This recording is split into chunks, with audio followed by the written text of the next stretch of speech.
The transfer portal's been open for 4 days. You're going to be okay. You still need a shoulder to cry on.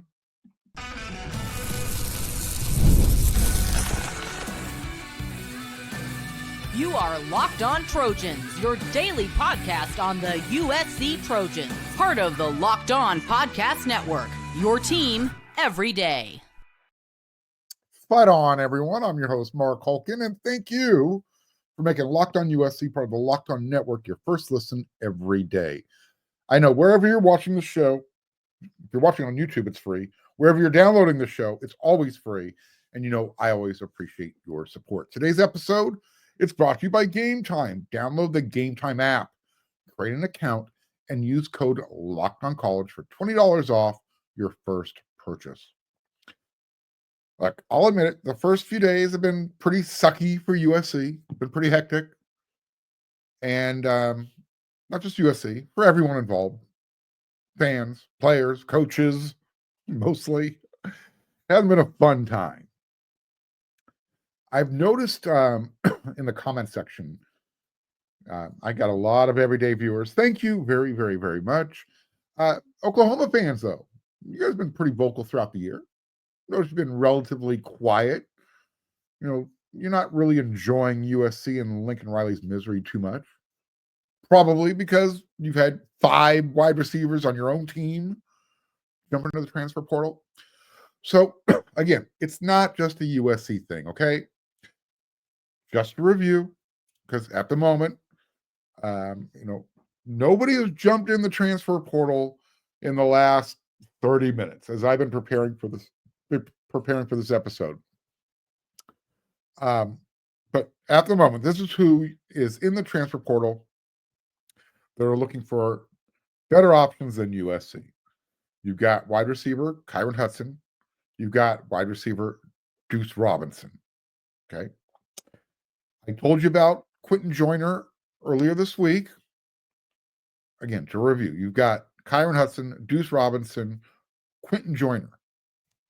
Let's add kicker Garth White, offensive lineman Amos Talalele, offensive lineman Mason Murphy, tight end Cade Eldridge. You've got backup quarterback Jake Jensen, defensive tackle Bear Alexander. You've known about him since what? 3rd, 4th week of the season. And then you got another kicker. You've got Dennis Lynch, Gino Quinones, offensive lineman. You've known about Miller Moss since he got benched.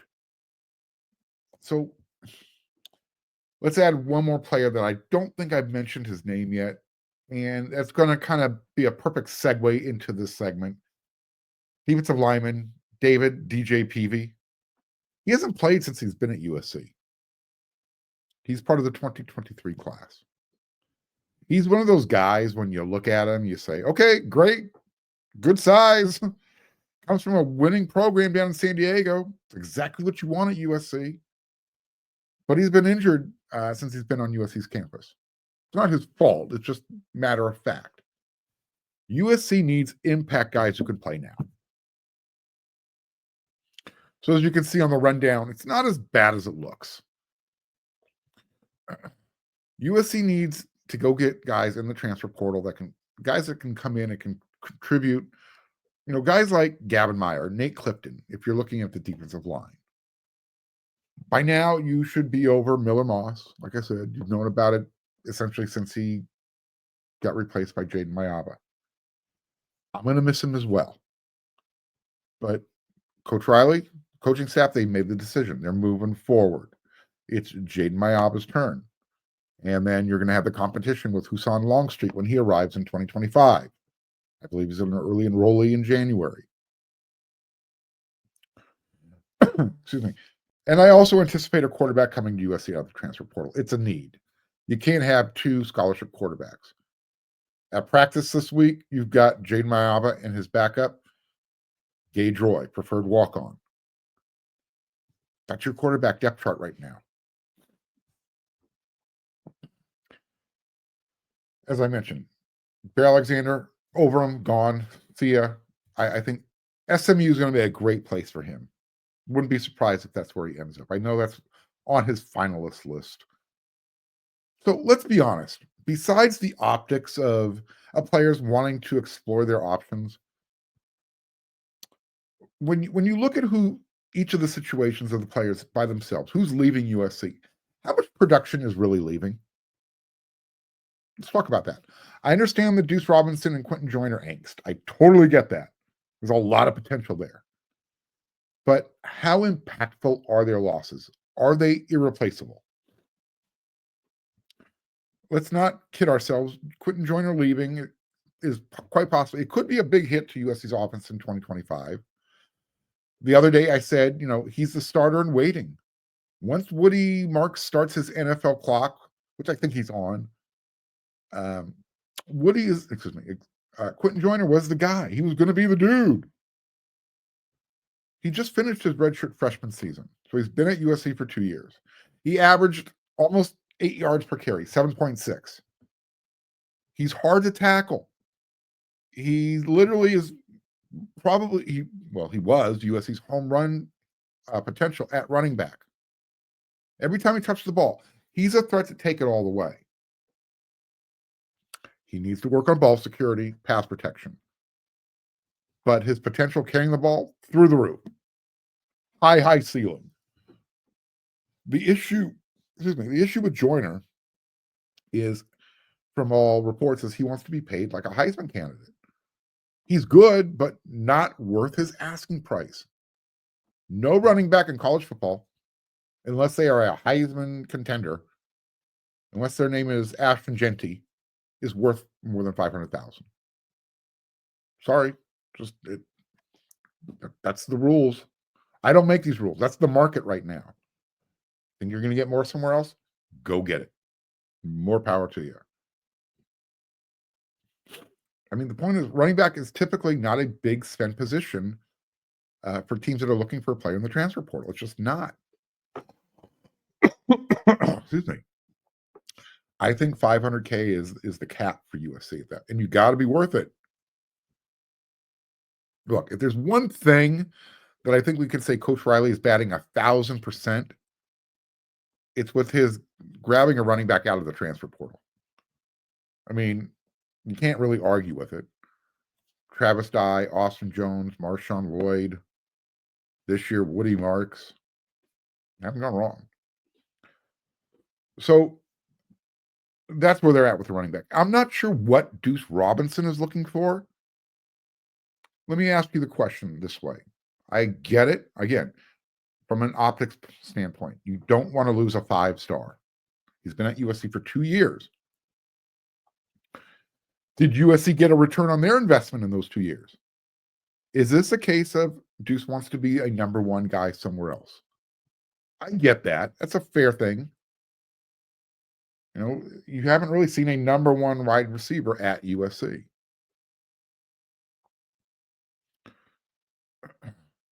Here's where I stand with it. Deuce, I think he probably should have had a bigger impact in USC's offense. I don't think they used him as much to his abilities as they could have. Not enough slant routes. Using his strengths, his size, his speed. I think he topped out at like 21, almost 22 miles per hour. He's 6'5", 6'6". You got to figure that out. Guys like that don't grow on trees. Figure out how to get him a ball and use those abilities. What about Mason Murphy? Is that a loss? Because when he's on, he's good. And he's a loss from the standpoint of, in 2025, he would be USC's most experienced offensive lineman. But for those of you who are upset, I know there's not a lot of you, but for those of you who are upset, what were you saying on game days? I mean, I heard the echoes. How many more penalties is he going to have?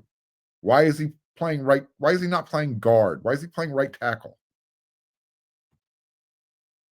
Gino Quinones. He has experience. Unfortunately, his experience is with the injury and Rehab Island. Good player. Amos Talalele. Now, I don't know what to say about this one, honestly. This one has to be player-coach personality clash, maybe. It just doesn't make sense. He's been at USC for 2 years. There's a guard spot open. Emmanuel Prignon, he's gone. But again, how much did Amos play in these 2 years? Alani Noah beat him out for right guard. You got 2 kickers. I mentioned them. You got Garth White. He never got a chance at USC. Dennis Lynch, he had a chance. He was a starter.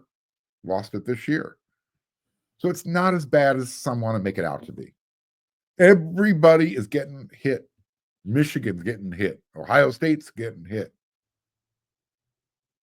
And the teams that are in the postseason, in the playoffs, once those teams drop off the postseason calendar, guess what?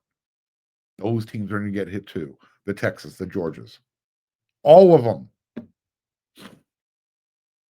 The irony for USC, the exodus, it's on Riley's side of the ball. That's what I think has everybody's attention the most.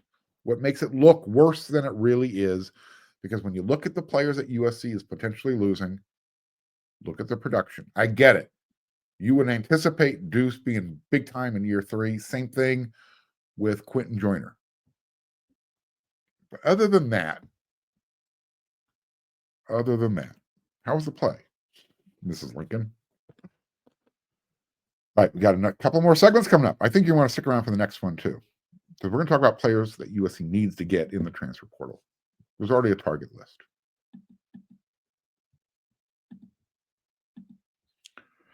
It's the off season. No more USC football. Well, there's one more game. There's the Las Vegas Bowl. Do you have tickets yet? When was the last time you went to any live event? Have you been to a USC game? Are you itching to get to one? You want to go to Vegas? NBA season's here. Check out the Lakers, the Clippers. Game Time is where you need to go for your tickets every single time. You go to Game Time. And Game Time makes getting tickets, the best tickets at the best price, really easy. They have this feature called Game Time Picks. And it filters out all the fluff. It's only going to show you the best tickets at the best price. They also have a really nice feature called, View from Your Seat. So you can see what you're going to see before you check out. That sounds pretty cool, right? With the Game Time guarantee, here's something else that's really cool. The Game Time gives you. If you find the same ticket, if you find a ticket in the same section and row for less, Game Time, they're going to give you 110% of the difference. They're going to give it back to you. That's a guarantee. Take the guesswork out of buying tickets with Game Time. Download the Game Time app, create an account, and use code LOCKEDON for $20 off your first purchase. Terms apply. Again, create an account and then redeem the code LOCKEDON for $20 off. Download Game Time today. Last minute tickets, lowest price guaranteed.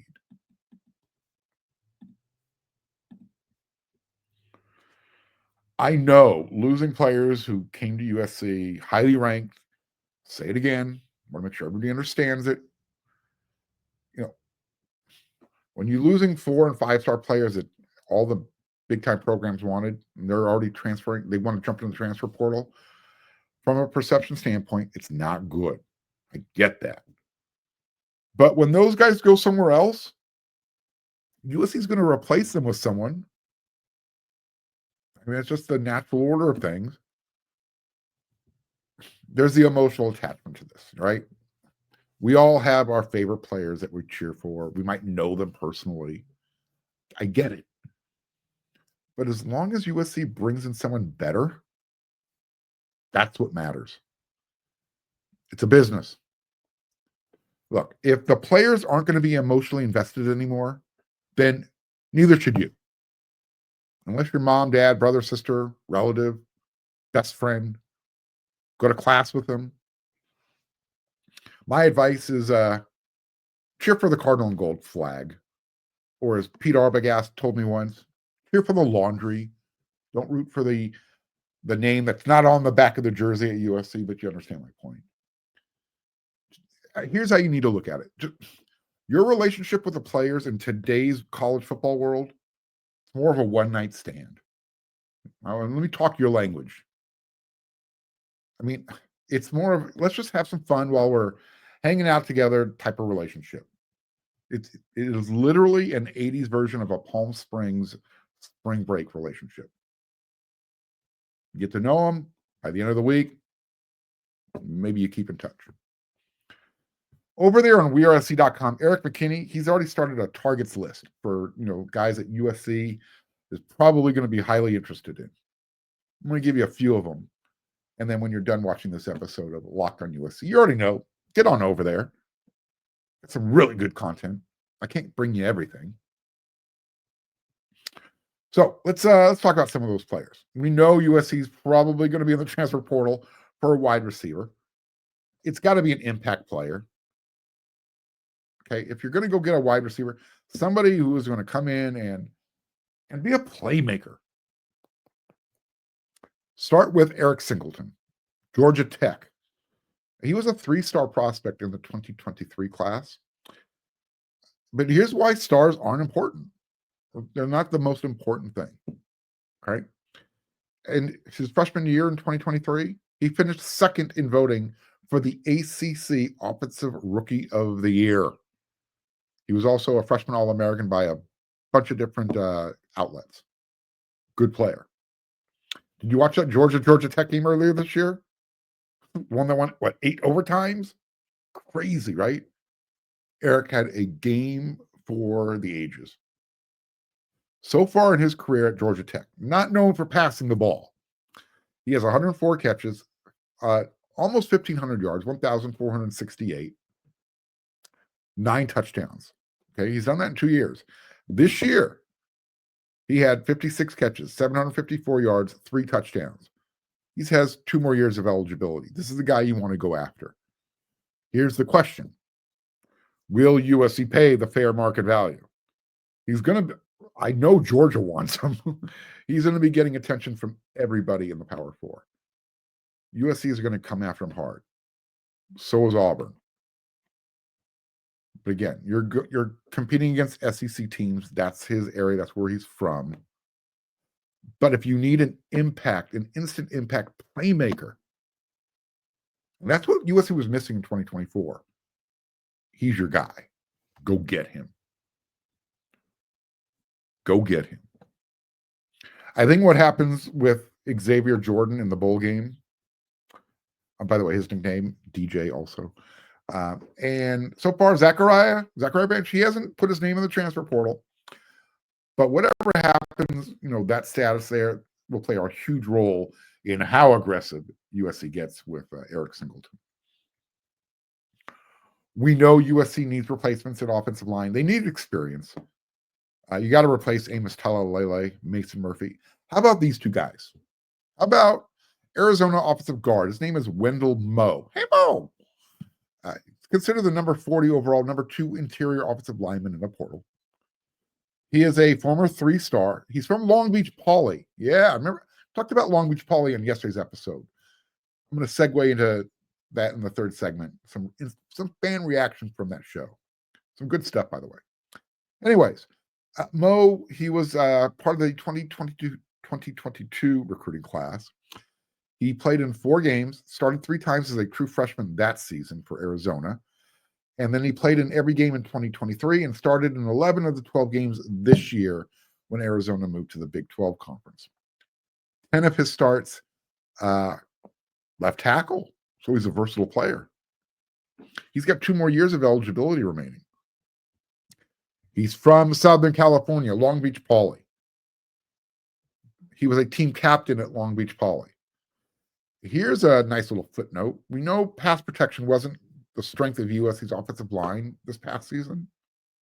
He earned the number 5 pass block grade from Pro Football Focus for all offensive guards with at least 500 snaps. Yeah, move him up on the list. USC offered on Tuesday, just so you know, but he's already taken a visit to Auburn, or he's already scheduled a visit to Auburn. So he's going to be one of those guys that everybody wants. If I'm USC, I'll say it again, I'm busting my butt to get him on campus. Bring him home. And I said it again, USC needs a guy who can pass protect. He's versatile. He can play guard. He can play tackle. Here's another guy who I think might be a good fit for USC. I don't know what kind of chance they have because he's a Midwest guy, and everybody's going to want him, Michigan. Again, another 3-star prospect. He was in the 2021 recruiting class. He was the nation's number 68 offensive tackle. He took over as the Wildcats starting right tackle the final 11 games of 2023.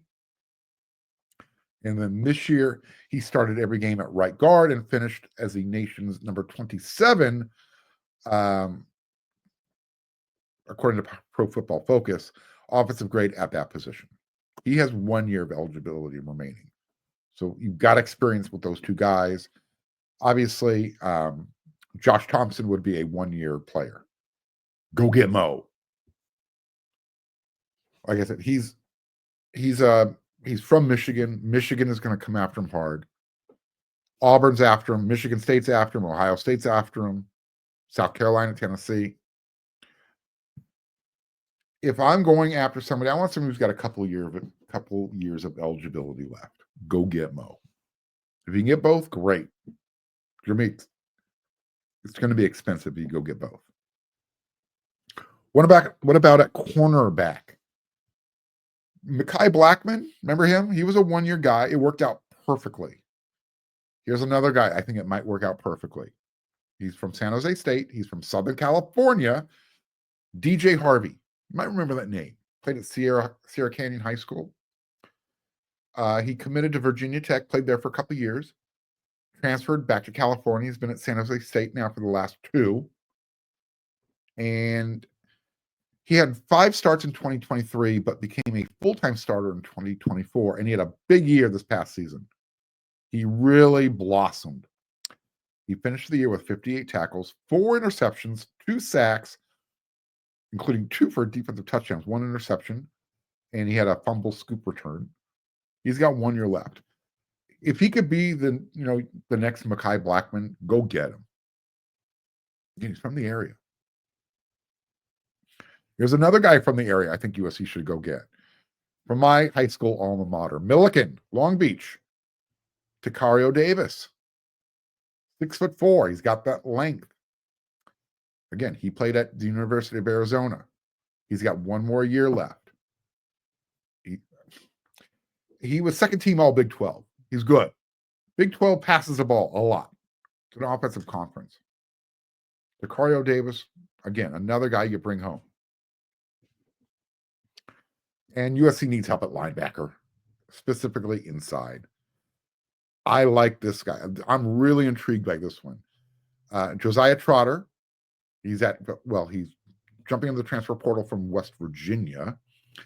He still has 3 years left on his eligibility calendar.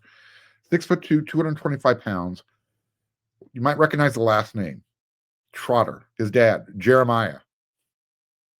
Good linebacker, Philadelphia Eagles. Go get him. So, again, 3 years of eligibility. He's from Philadelphia. Maybe Eric Gentry can have a conversation with him. Eric Gentry is from Philadelphia, Pennsylvania as well. He's got the size. He's got the pedigree. He's got experience. He played 628 snaps. He started 11 games this year. And because USC they missed on Madden for Ramo in, this year. Last year in recruiting, they had Tackett Curtis. That one didn't work out so well. USC's biggest needs in the transfer portal right now. Offensive line, defensive line, linebacker inside, quarterback, experienced cornerback, wide receiver, maybe, but it's impact guys. Let me just remind everybody, the transfer portal is open until December 28th. And as teams continue to drop out of the postseason, more guys are going to drop into the transfer portal. So just remember that.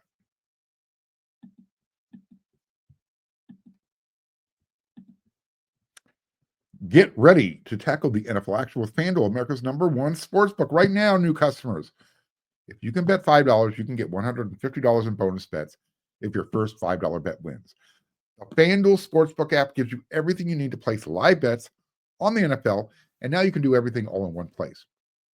Check out the stats. Check out the live play-by-play. Place your bets at FanDuel.com. It's that easy. Join today. You're going to get started with $150 in bonus bets if that first $5 bet wins. That's FanDuel.com. Never waste a hunch. Make every moment more with FanDuel, an official sportsbook partner of the NFL. All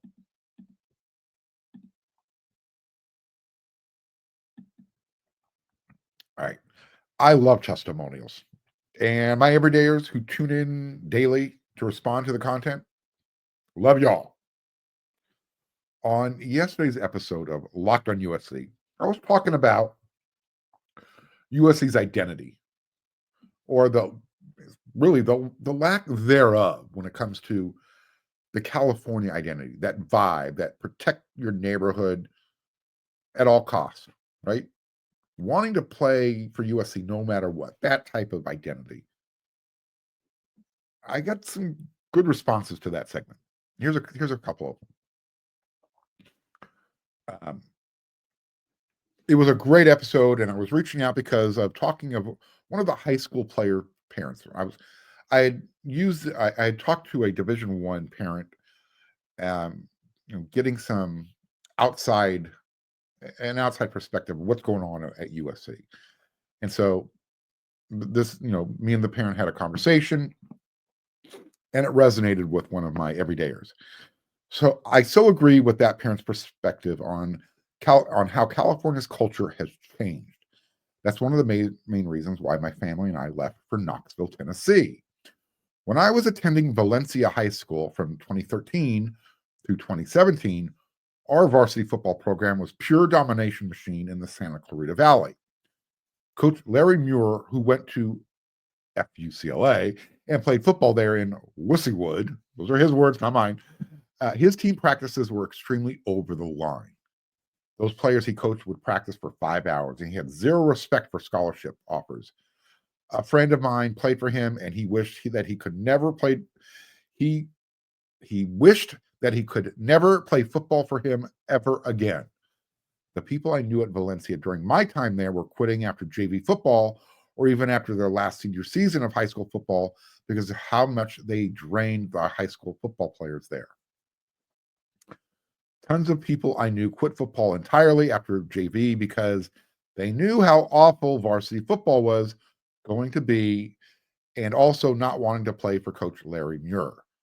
California isn't what it used to be anymore, and it's extremely sad. Okay. Look, I'm not a huge proponent of the Bear Bryant School of Hard Knocks. No water. Keep going. You can get a drink when practice is over. I'm not a fan of that. However, I think the overarching point that the listener was trying to make is that a lot has changed in 10 years where you cannot push hard anymore. That's against the law, so to speak. So today's high school players, in the last 10 years, there's been a change in the culture. You can't do certain things anymore. You can only push so hard. And from what he's been able to see since he's moved out to Tennessee, that's kind of how it's done out there still. At least that was the way I interpreted his message.